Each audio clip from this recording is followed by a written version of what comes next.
Hello and welcome to today's event. I'm Jacqueline Sundberg and I work with the ROAR group here at the library. That stands for Rare Books and Special Collections, the Osler Library of the History of Medicine, the Visual Arts Collection, and Archives and Records Management. Before we get started, I'll take care of some housekeeping notes. And I will add that we welcome comments and engagements in the chat throughout the event, particularly questions for our speaker. Thank you to all of you for tuning in from wherever you are. We're happy to have you joining us. And the other thing to say is that today's event is certified as a virtual sustainable event by the Sustainability Office here at McGill. So we're proud to be a part of that program and happy that we are planning our events with a very conscious mindset on offering a sustainable programming. So that's one of the reasons that today's event is virtual. The other one is our speakers are joining us from elsewhere today. We're happy to have all of you joining us from wherever you are. Our speakers are tuning in from across the Atlantic, from France and from the Netherlands. If you want to let us know where you are tuning in from in the chat, we'd love to hear it. For my part, I'm tuning in from McGill's downtown campus. And that campus and McGill University is situated on lands that have long served as a site of meeting and exchange amongst Indigenous peoples, including the Haudenosaunee and Anishinaabe nations. ROAR and McGill honors, recognizes, and respects these nations as the traditional stewards of the lands and waters on which I, for my part, am joining you today. So it's great that partly due to the COVID-19 pandemic, we have these virtual events and we can join you all over the world. So it's great to have that virtual reach, and we welcome all of you from wherever you are today. On one more note, before we go, this is what's coming up. We have opening comments from Nathalie Cooke, the Associate Dean of ROAR. We're going to she'll introduce Leehu Sigler, who will give some comments on a research interest here, and who's going to introduce our main speaker, Suo Wu, who's joining us from the Netherlands. So on that note, I'm going to stop share and pass it over to you, Nathalie.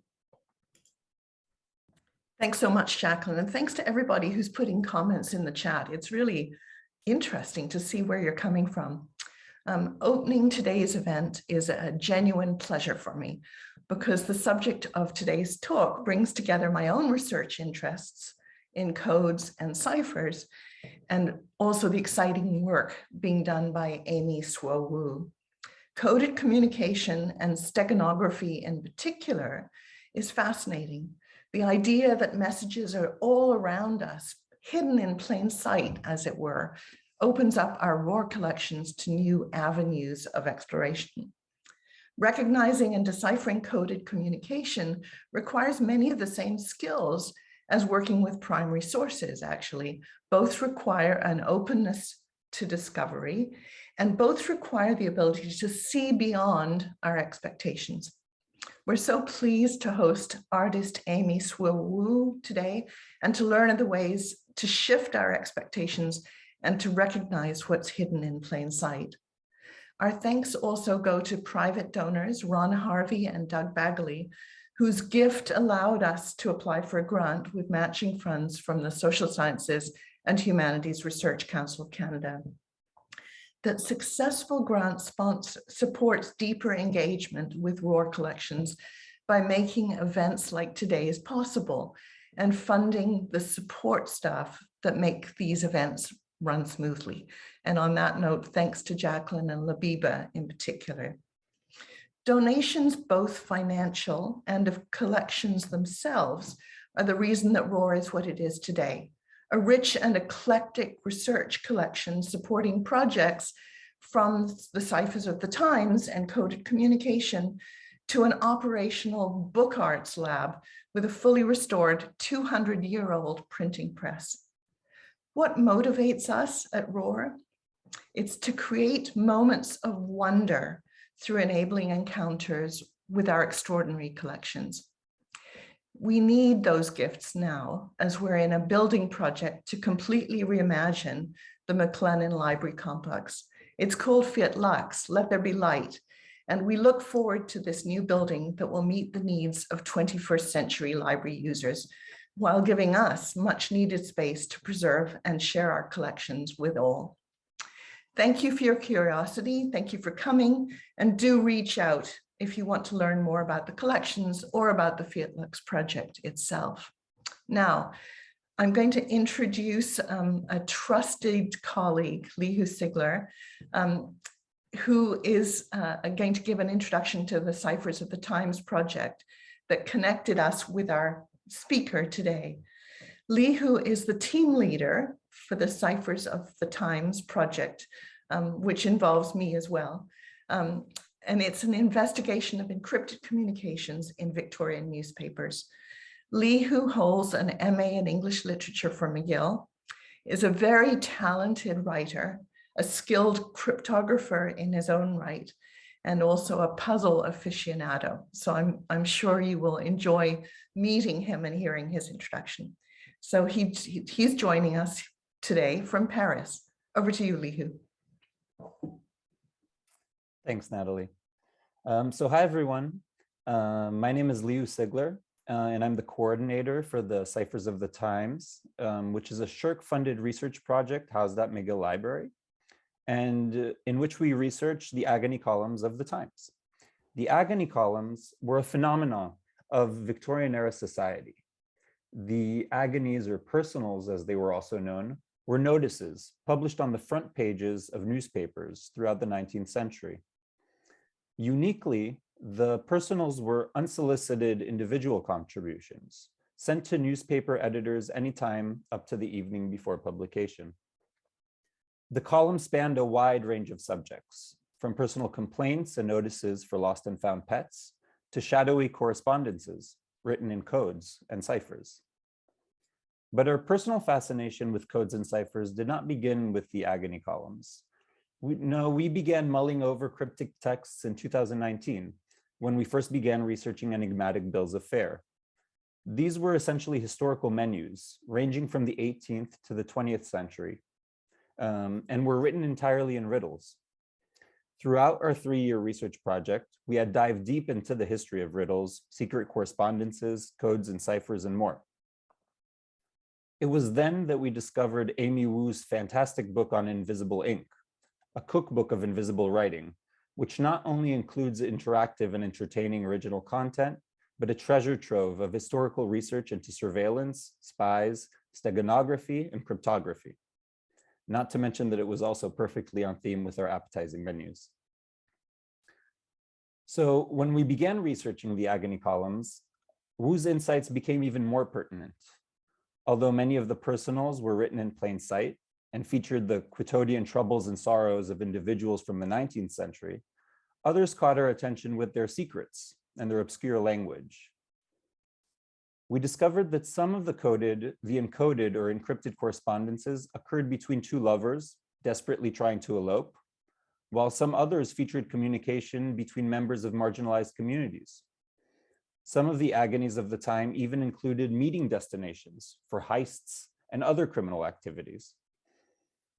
Though the history of the agony column can be traced back to the late 17th century, it became evident that for the Victorians, the personals offered the opportunity to establish communities in print. Women in unhappy marriages, teenagers and young adults confined to the strictures of their families or their class, as well as marginalized persons for reasons such as sexual orientation or preference, all found in the agony columns a site to communicate publicly, yet anonymously. Perhaps even more intriguingly, these notices spawned dozens of fictional books, often termed newspaper novels, because of their interrogation of the newspaper medium and their incorporation of the agony columns into their plots and characterization.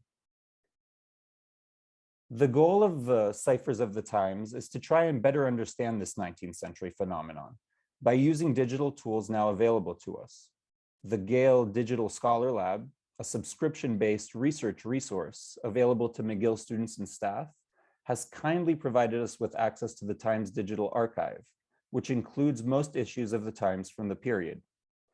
By drawing on computational analysis, we're now able to look at these texts from a distance and to try and understand the underlying structures and themes that govern the agony columns, such as their use of codes and ciphers and their relation to period novels. For the Victorian public, The agony columns were also a great source of entertainment, even for those not contributing the actual advertisements. So following their lead, we have decided to gamify portions of our research. Our project deliverables will not only consist of an academic-facing exhibition to be held at McGill, but also a narrative choice-based game, which, like the agony columns themselves, aims to use entertainment to interest the larger public in their stories.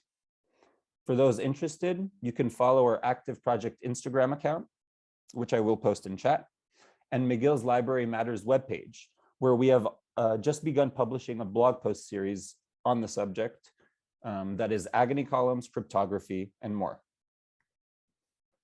A few thank yous are definitely in order. None of our research and planned projects could be possible without the help of our wonderful research assistants. So I would like to take the opportunity to thank Ronnie Litvak-Katzman, Rosalia Poplowski, and Bianca Try for all their hard work.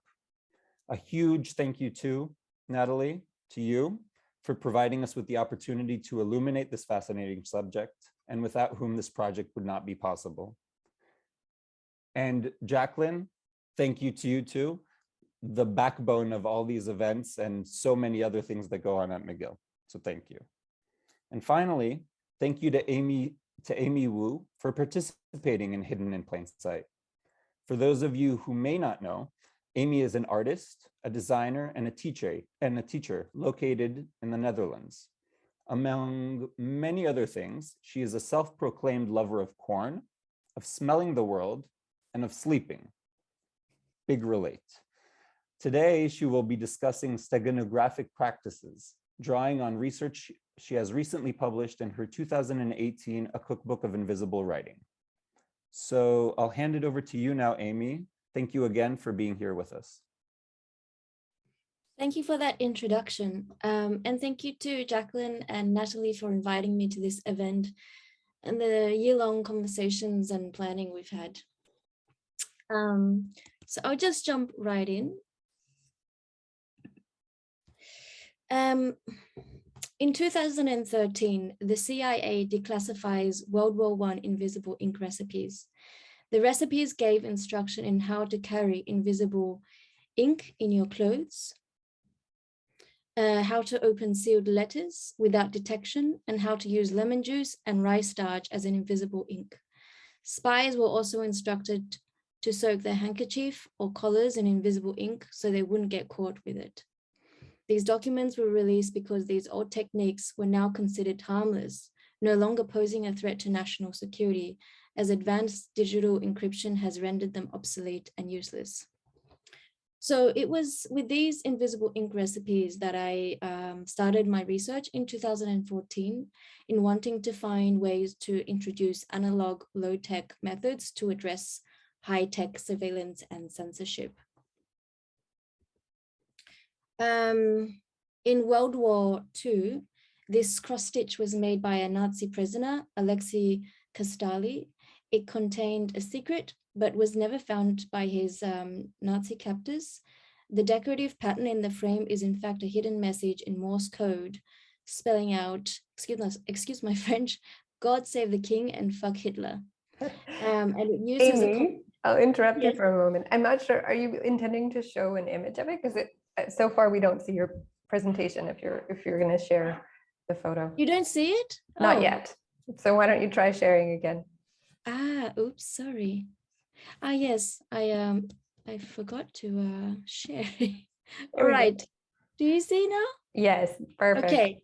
So these are the World War I invisible ink recipes, and the instructions of how to soak your handkerchief or collars in invisible ink so you wouldn't get caught with them. And these were exactly the documents that inspired me in 2014 to start my research in steganography as ways of introducing low-tech analog methods to address high-tech surveillance and censorship.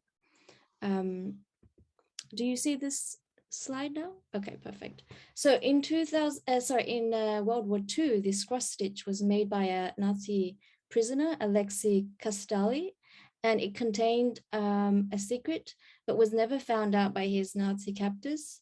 And the decorative pattern in the frame is in fact a hidden message in Morse code, spelling out God save the king and fuck Hitler. So around this frame here is the Morse code. And so it uses a combination of techniques such as in substitution cipher, otherwise known as Morse code. And this is further camouflaged as ornament. So it's a kind of double steganographic practice. So in 2015, 3 street artists were hired by the American TV show Homeland to provide apolitical background graffiti for the set of a refugee camp. And the artists Heba Amin, Don Carl, and Karam Karp took advantage of the lack of oversight on set and the crew's unfamiliarity with the Arabic script to write the subversive statement, "Homeland is racist." So in their eyes, the Arabic script is merely a supplementary visual that completes the horror fantasy of the Middle East, a poster image dehumanizing an entire region to humanless figures in black burqas and moreover to refugees. So the artists wanted to voice their political discontent with Homeland and the highly biased depiction of Arabs, Pakistanis, and Afghans, as well as its gross misrepresentation of the cities of Beirut, Islamabad, and the so-called Muslim world in general. So for many years, I've been immersed in the world and history of secret communication. And during this time, I've been fascinated by hiding techniques, evasion tactics, covert ways to express oneself, secret writing co-opted to protect from harm in the face of threat and as acts of resistances in the face of oppression. So I've been collecting similar stories of resistances.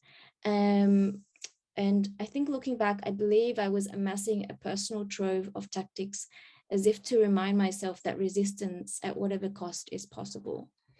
And the journey of this wonderful rabbit hole of secrets led me to this cookbook today, published in 2019. And it's a distilled culmination of my exploration into the intriguing and shape-shifting world of secret writing, including research, practice, and towards the end of the unfolding journey, even self-exploration. So following the footsteps of traditional esoteric manuals on the topic of secret writing, the Cookbook channels a spirit of everyday access and easy distribution and informal sharing of practical knowledge as a means of introducing this somewhat obscure field to a wider audience. So the Cookbook, I designed it as a recipe book with invisible ink recipes that I've collected over the years, and some of them date back to the 1600s. It's also an invisible ink coloring book for you to test out and try the invisible ink recipes on the pages with. So I also chose a kind of special kind of paper that was as absorbent as possible, because a lot of the invisible ink recipes are water-based.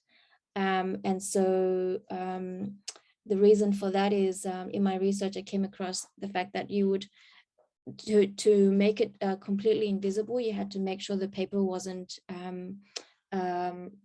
wrinkly, or it wasn't tampered. It didn't look like it was tampered by invisible ink. So the thicker it is, the more safe your message would be. And so it's also a puzzle book where I showcase various secret writing techniques as such as puzzles to decode. So every chapter title is illustrated with a kind of puzzle that I have created as a kind of, again, playful way to materialize and perform even the very research that I was involved in. It also contains an essay into the colonial history and modern day applications of surveillance technology. And finally, a chapter about my artistic practice in which I resuscitate and activate various forms of secret writing. And throughout the book, there are also a bunch of hidden messages embedded in the ornamental frames and borders. And they were like last minute reflections that I embedded in them because I didn't have any more space to to add my thoughts. so they kind of scattered through the book in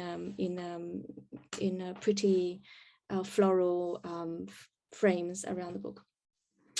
So what is secret, or what is steganography, I suppose? And so the cookbook is about a specific kind of secret writing, namely steganography. The other type of secret writing is cryptography, and it applies mathematical formulas to encrypt messages. Generally speaking, cryptography is visibly scrambled, so it makes cryptography easier to spot. And for this reason, cryptography has often been called overt secret writing, whereas steganography has been called covert secret writing because it's intended to be invisible completely. So steganography provides secrecy by making messages invisible. It is the practice of hiding in plain sight by concealing the very existence of a message. And so at the heart of this is the instrumentalization of the seemingly innocuous. The protective exterior of a steganographic object blends in with its environment, deflecting the unknown gaze of the onlooker. And so in this sense, steganography can be seen as a practice of camouflaged communication. So steganography relies on both invisibility and visibility, exclusion and inclusion. And like any other language, secret languages are social. And because they rely on the community to establish a set of rules in which are common ground. So in my research, I came across a kind of taxonomy of steganography, and it can be further categorized into linguistic or technical branches, or code-based versus material-based.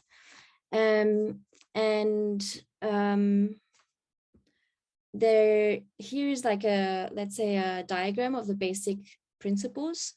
You have the cover, which is the public face. They can be anything: newspapers, letters, city litter, billboards, etc., even bodies. And then the hidden message underneath it. For example, it can be written in invisible ink. And then you have the stego key, which is the information to unlock or decode the hidden message, and together they form the stego object. And so in the beginning of my research, I was very much engaged in creating my own invisible ink recipes.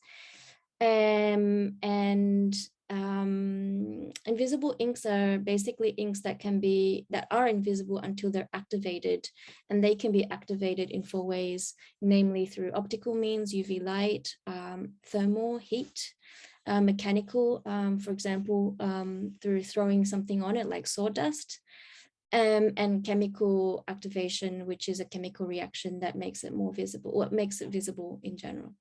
So throughout my journey with this subject, I've come to discover that visibility can be both oppressive, for example, censorship and surveillance, as well as liberating,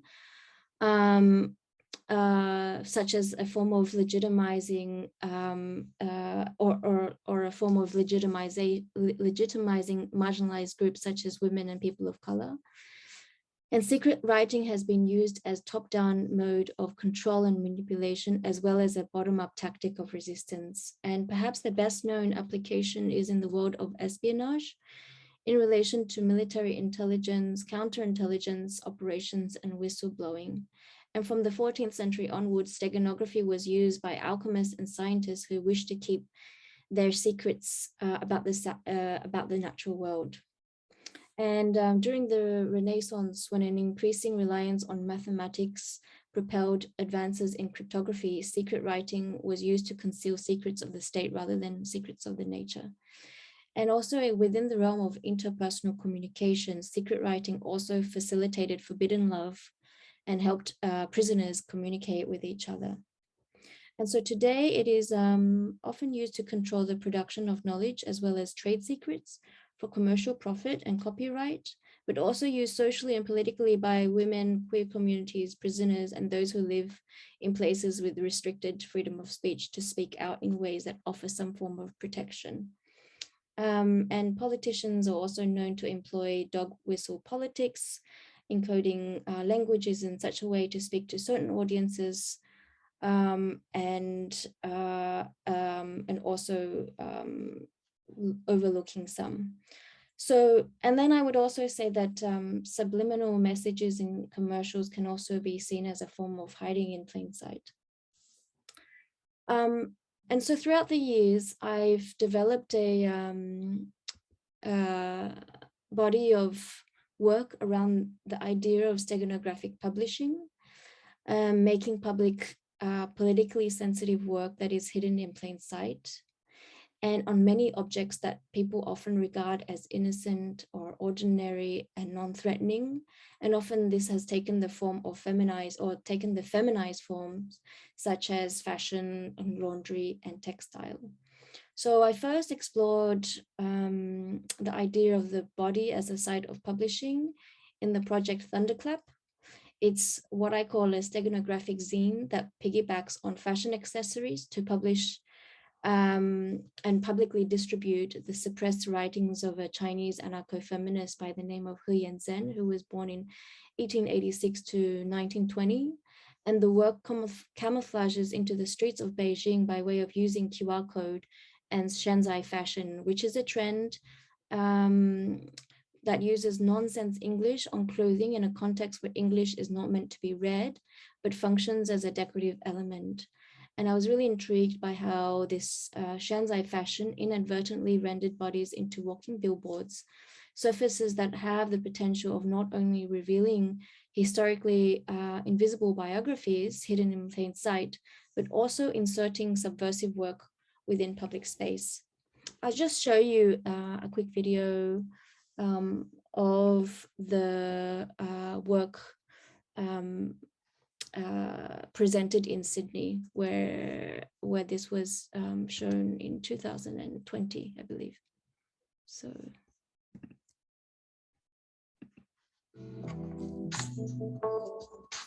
Thunderclap is a part shop, part sewing workshop, and part exhibition. The work employs steganography. It's essentially a work that camouflages into the streets of Beijing. If you're walking around, if you're standing in front of a bus stop or a train, people can literally pull out their phones and scan the QR code.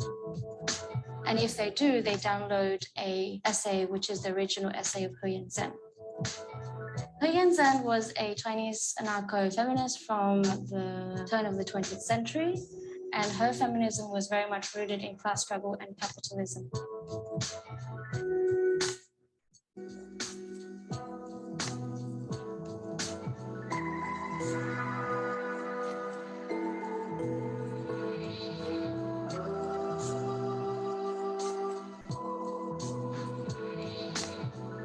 Steganography is a form of secret writing that is hidden in plain sight. And so the two elements that are visually pervasive in Beijing is Shenzai fashion and QR code. And so Shenzai fashion is a trend that is using nonsense English on clothing. And within the Chinese context, English is not meant to be read, but it functions as a decorative ornament.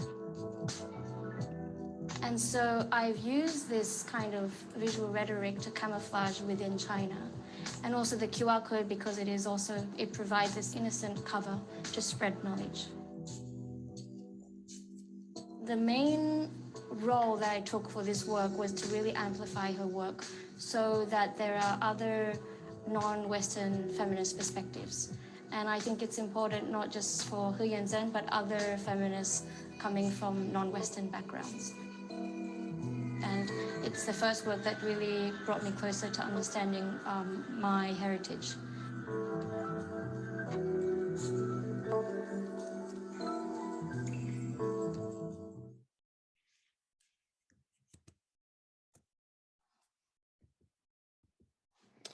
So similarly, I experimented with the laundry line as a site of parasitic publishing.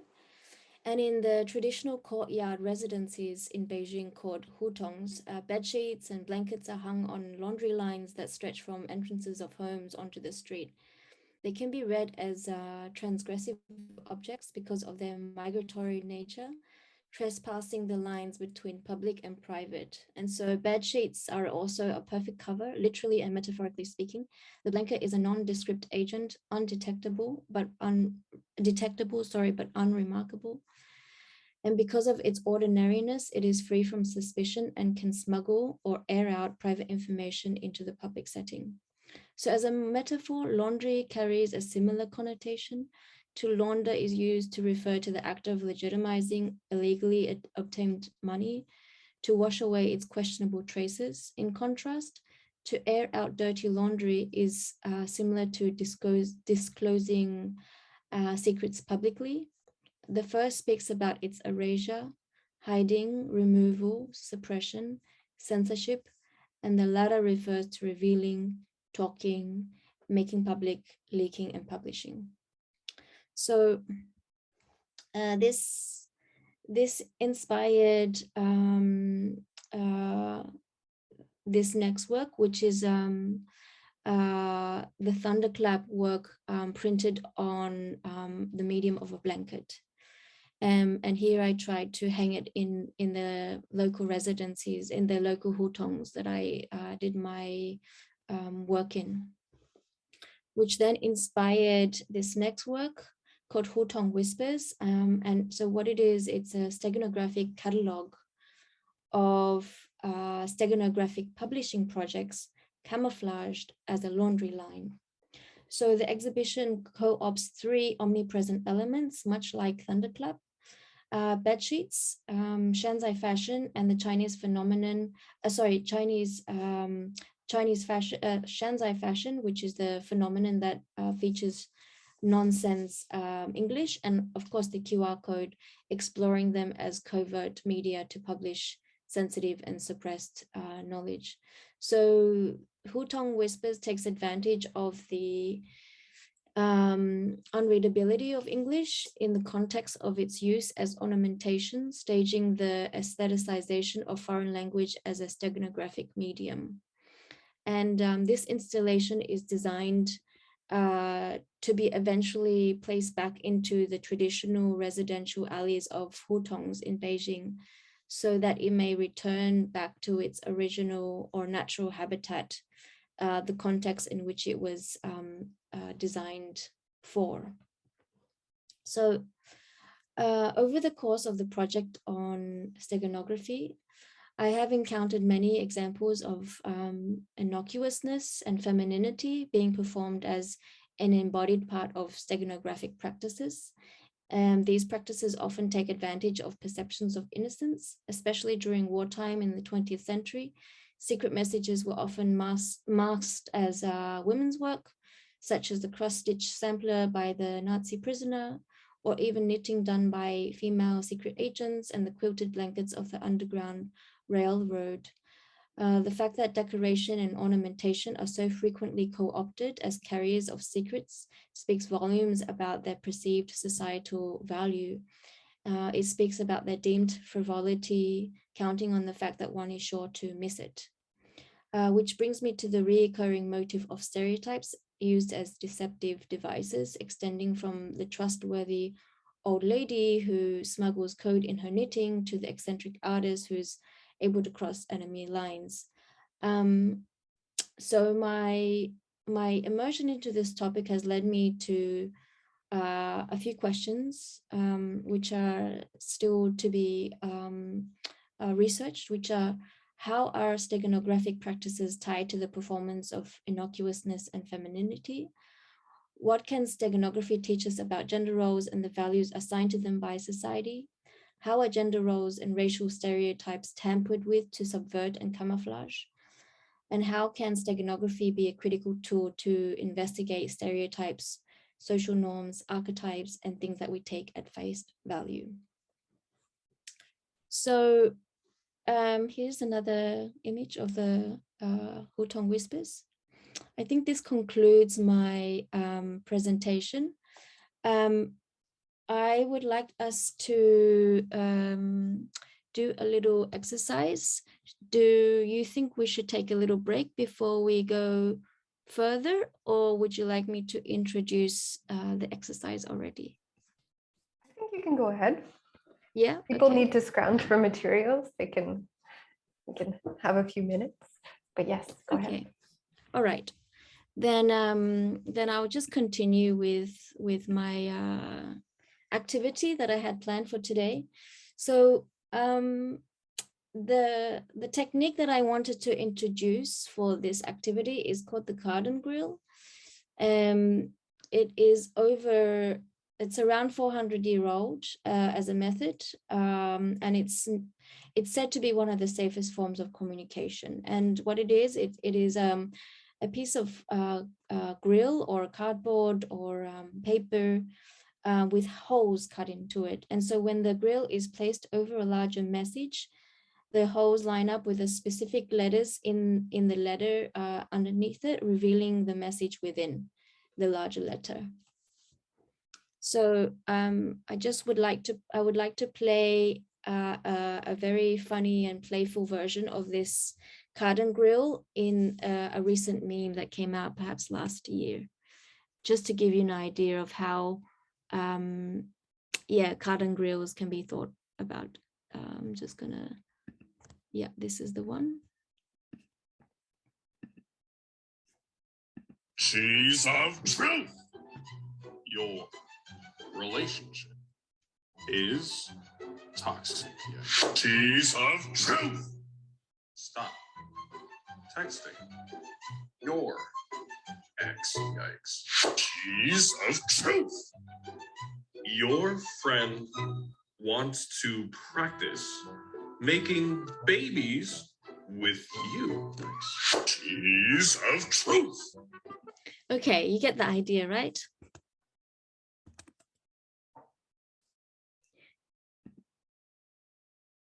Great. So,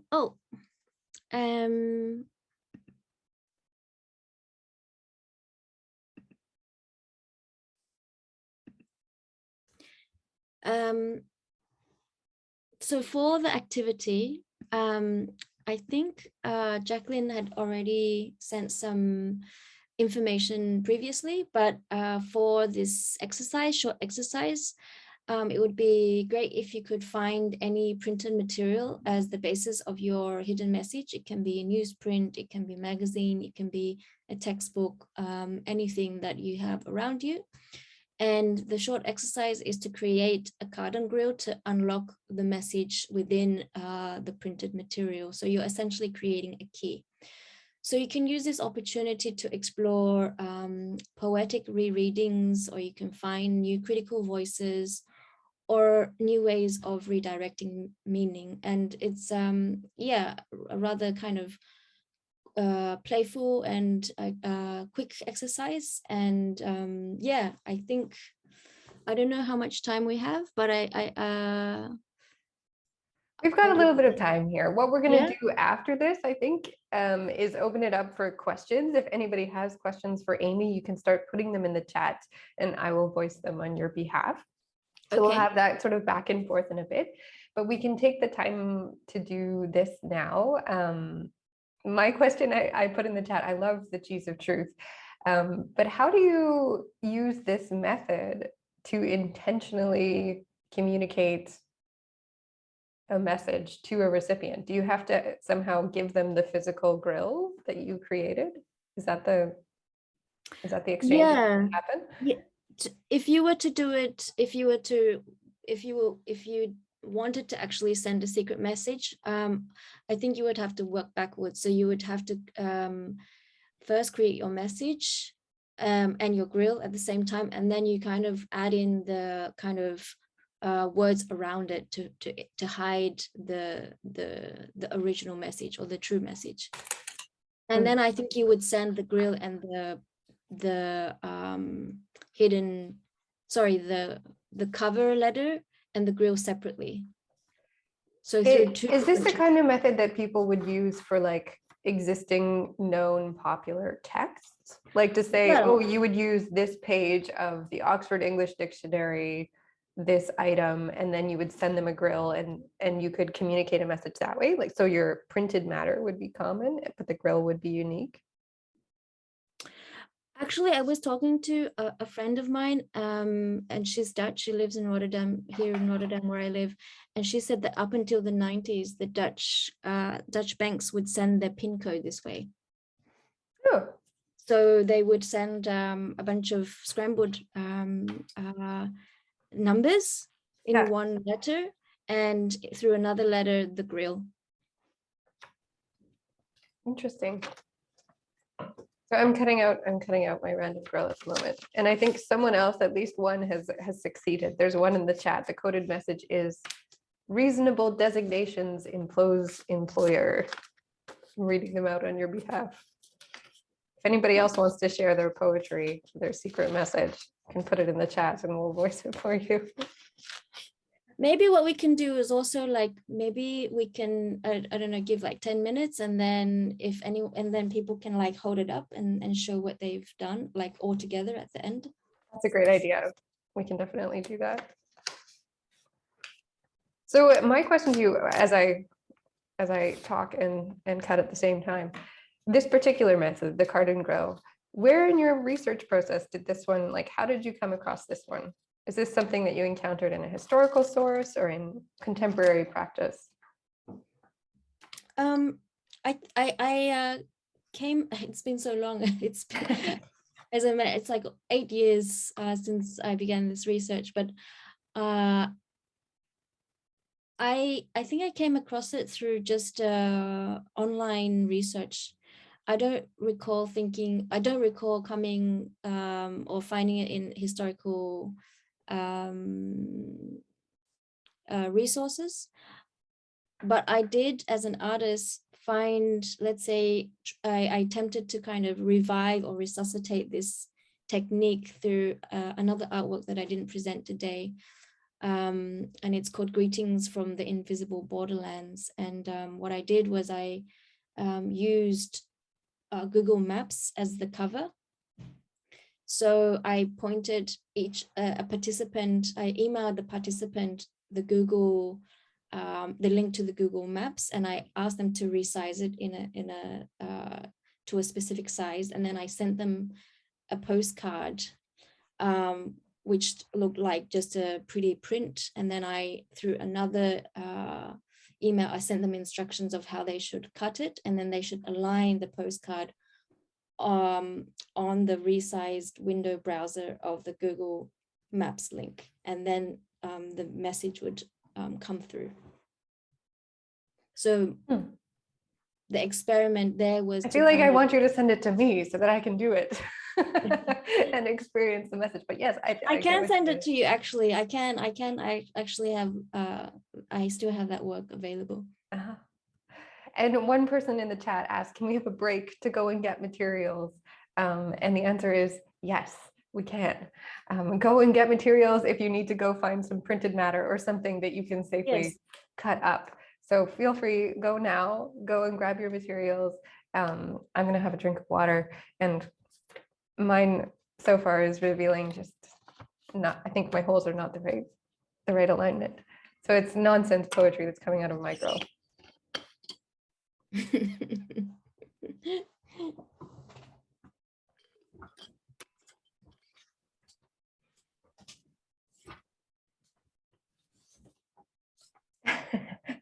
Someone else said, no, don't stop the excellent presentation. So I'll just provide a couple of fillers for those of you who are going to get materials, feel free. But yes, as I said, do put your questions in the chat for Amy if you have them. And one thing I will mention now, but I'll put up again at the end, is that this event, it's so interesting. Thank you for your presentation, Amy, is part of a 3-part series that we're looking at different kinds of ciphers and coded communication. The first of which we had in January with author Nancy Springer. And she writes the Enola Holmes series of novels. She created a fictional younger sister for Sherlock and Mycroft Holmes, and her stories are built around puzzles, codes, ciphers, that sort of thing. So we had a very interesting conversation in January with Nancy about her research methods, and her books are all set in the Victorian period and use a lot of the same techniques as what Leehu mentioned at the beginning, the agony columns in the newspapers for communicating their messages. And I think a lot of those in your presentation, Amy, you laid out a difference between cryptography and steganography. And I think those ciphers fall into the cryptography column and not into the steganography column. So it's an interesting distinction that I didn't know before today. But yes, it's part of a 3-part series. So this is the second, and the third on coded communication is upcoming on March 9th. We're going to be hearing about knitting in code from a historian and a knitter, focusing really on that Second World War period when coded knitting, well, we'll hear more about it on March 9th. So I'll put up the information at the end. But hopefully those of you who were looking for materials had a chance to go and grab something cuttable. And welcome back. Oh, there's some great messages in the chat now, I think. Oh, There's some when head with papyrus in a toilet. Proof of absolute spouse's consent, which can be void once received. That almost reads like a real sentence. That one I think is the closest to true syntax. that one's great. Yeah. Funny how mine seems to focus on chocolate. Somebody's. Mine, I have in front of me, I could pull up many different messages because I have in front of me a copy of 75 books from the Osler Library. So I could pull up a different message for every one of those 75 books. Did you do one yourself, Amy? I did one previously. Okay. Okay. So it's the cover text is a glossary of haunting by Ava Tuck and C. Ray, and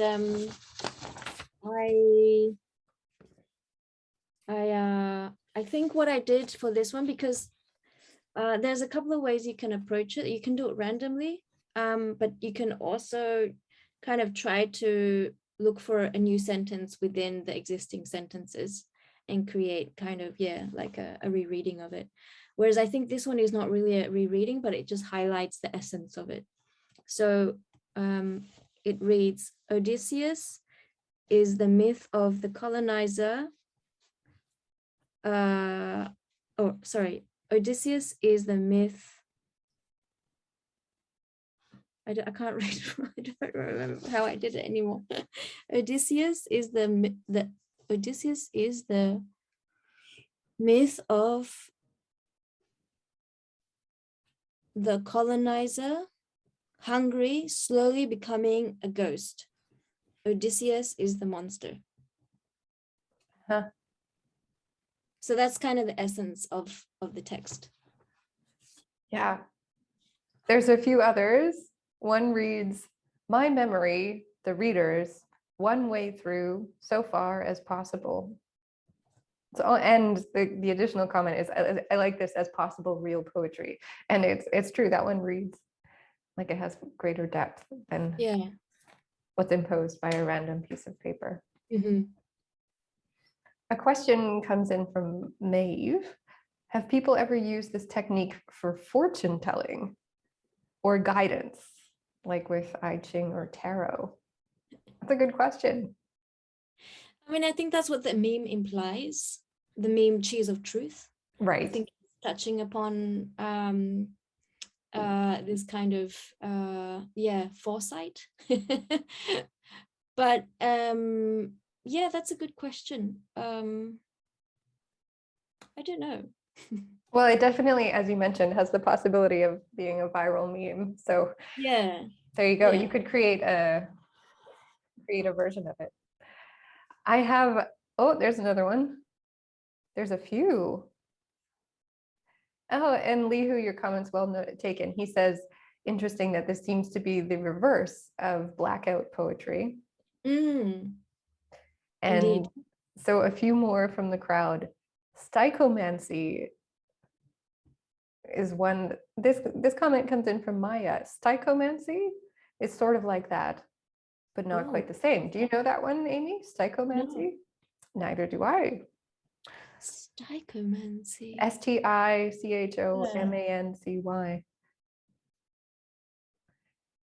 From Wendy Owens, there's another Cardan Grille message. Esperance wanted ways for 3 hours. From Kat, the register separately from building exits should possible there. That one's a little bit more nonsensical. Interesting. While these are coming in, I actually had a question for you that twigged when you were talking about your project that fused fashion with QR codes and the steganographic practice. And it's interesting, it really struck a chord with me, your comments on that a lot of these things are overlooked because they're feminized, and like linens or clothing or textile arts more generally have been historically categorized as feminized. And it really struck a chord that that's something that's so overlooked, partly because of the historical social connotations of it. Someone's question came in about your practice with that particular artwork, asking actually, wouldn't the Chinese government eventually catch on to these subversive messages because of the quantity of nonsense English appearing on the clothing? Like, is that, what do you think? Would that be likely? Can you repeat the question? Would the Chinese government eventually catch on to your subversive messaging? Yeah, I mean, that's a good question. I cannot predict that. I mean, maybe it's just a matter of time, indeed. And I think the thing with steganography is that it's a softer kind of secret writing. It's a softer form of protection versus cryptography, which is, I think, more secure, but it requires, let's say, more technology or more technique, let's say. But the way I approached it was thinking through how to distribute the work of He Yanzhen, and the source that I got her book, her work in English, was through a Chinese American scholar who had, or scholars, there's 3 of them, who translated her work,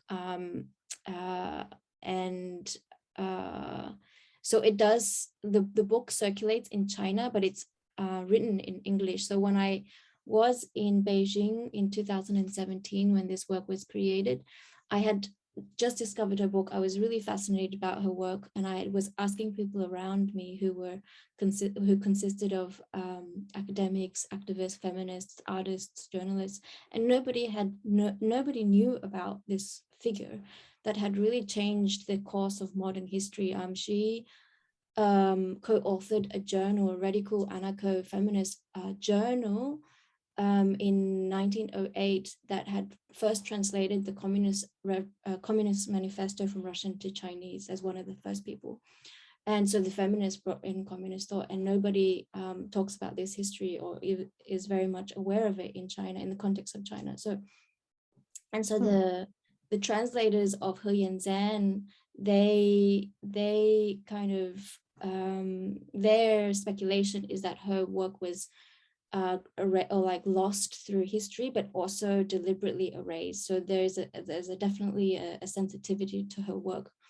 And the thing is, at the time, I don't know how it is now, I haven't been back since then, is that a lot of the art events, cultural events organized in Beijing, if they're slightly sensitive, you write them in English. So then, because you don't reach a larger audience. So in this sense, English is also used to exclude a large part of Chinese society.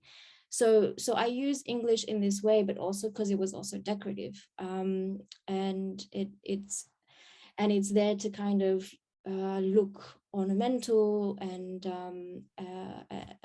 it's, yeah, it kind of you can kind of bypass a lot of the attention initially, and I don't know how the project is now. And also, given the fact that it's an art project, it doesn't have such a huge reach, although I did at one point wanted to sell them through Taobao, which is like Chinese Amazon, but like 1,000 times bigger. In that way, also take advantage of like the commercial channels and really like spread them that way too. But yeah, from what I know, the work is so, let's say, small, although it has gained more attention in, let's say, the Western cultural institutions. But in China, I don't know how threatening this work is. Although I have to say, during an artist talk that I gave towards the end of this work, I highly suspect that there was a government official spying, sitting in the audience and spying on us. And I've also created another work around that experience too. Double coded, double encoded, or double messages in that work. We have so many wonderful contributions in the chat that I feel like it makes no sense if I read them all in succession. Hopefully you can all read them there, and perhaps with permission, we'll share some of them in our follow-up message. I am going to take this moment to say a few thank yous. Thank you, Amy, for sharing such an interesting insight into, as you put it, a little known field of steganography. And I have shared your website in the chat. We'll send it out in the follow-up as well, so that if you are interested in looking and learning about invisible ink recipes and seeing this really very fascinating cookbook, which does put me in mind of the spiral bound family cookbooks that I have in my kitchen. You can look into that book there. This talk also gives such an interesting and new perspective on our collections. You can take these steganographic techniques and look at existing letters and find entirely new artistic meanings and coded messages therein. So it's a fascinating way to shift your perspective and to look at what is there and look beyond what is there, which is an absolutely crucial skill when you're working with primary sources and unique materials. So thank you so much for the talk, Amy. Thank you as well to Nathalie and Leehu, and to Labiba, who's helping behind the scenes to have this run smoothly. Thank you for being part of this and making our collections a little more broadly accessible by a new medium. So thank you for that. And thank you to all of you for coming and for contributing your messages, which are really so great. Some of them, your source material, I question what your source material was because your messages are funny. One of them I do have to read out. And this one was from Stephanie. She was looking at her source material was Shy Little Kitten's Secret Place, which is a little golden book. And the message read, "Nothing's gotten into me. It's real me coming out, my voice loud." That one makes sense. So whatever you cut out, Stephanie, the message came through very clearly. Nathalie, I have to read yours, or you can read it. That one makes very little sense. I'll let you read it. Roasted badger, Kirschengrütze, still popular. Kirschengrütze, she glossed, is cherry pudding. This is the Culinary Historians of Ann Arbor. Fabulous publication. There you go. So once again, thank you, Amy, for such a refreshingly new perspective on familiar items. A big round of applause for that. I will, as a last moment memo, put up on screen the next coded communications event that we're having is on March 9th. So I encourage anyone who's interested in further talks on coded communication and looking at specifically wartime coded knitting, you can come on March 9th and we'd love to see you. So thanks again for joining us from the other side of the Atlantic, and we'll say goodbye for now. Thanks very much. And Amy, at some point you'll want to see the comments because there were a lot of people who were just raving about the presentation and how interesting it was. So that's fun. Thank you. I'm looking forward to reading it and digesting it after this presentation, and hopefully, possibly also get back to you. Okay. Oh, and Jacqueline, there's a comment about the knitting, that it's full. Maybe you can explain, we're probably going to run a YouTube as well as Yes, Zoom. we're reopening registration for a larger number because we will be streaming it to YouTube instead of our normal Zoom limit of 300. So we will be reopening that soon. Thanks. All right. Thanks. Bye for now. Thank you. Thank you all.